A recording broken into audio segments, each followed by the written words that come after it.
नमस्ते। कैसे हैं आप लोग? सब बढ़िया?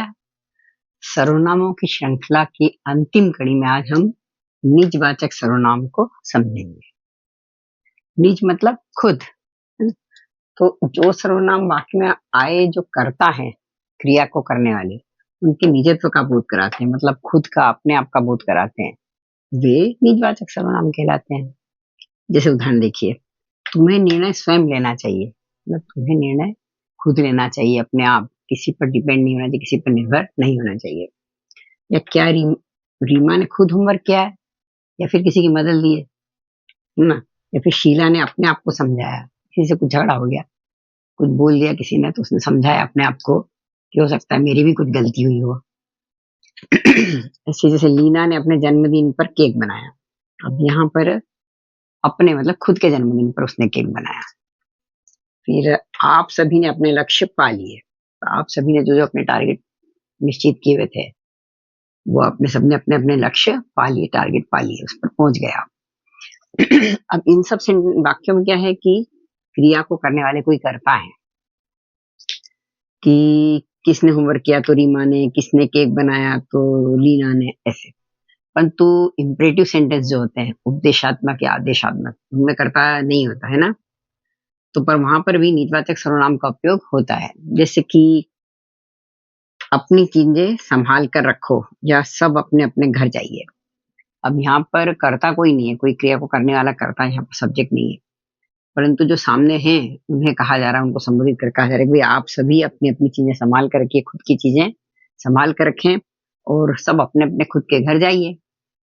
तो हो गया आपका निजवाचक सर्वनाम, समझ में आ गया। परंतु एक बात और है, जो आप है ये प्रश्न पुरुषवाचक सर्वनाम भी है और निजवाचक सर्वनाम भी है।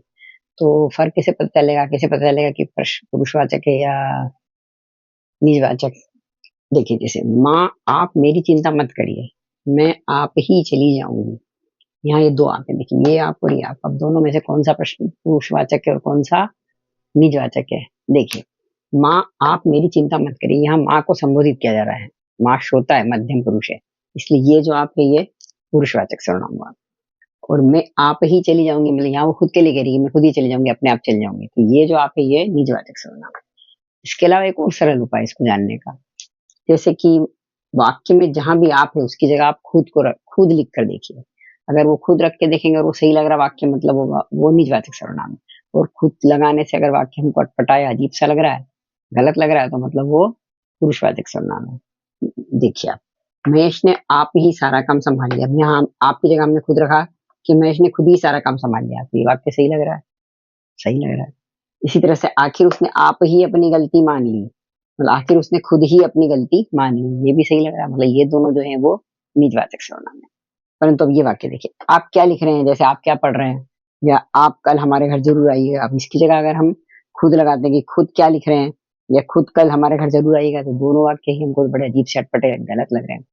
तो मतलब यहाँ पर जो ये आप है, ये दोनों आप जो है ये पुरुषवाचक सर्वनाम है। तो हो गया आपको क्लियर, स्पष्ट, सारा कंफ्यूजन दूर। तो चलिए अगले वीडियो में फिर मिलते हैं।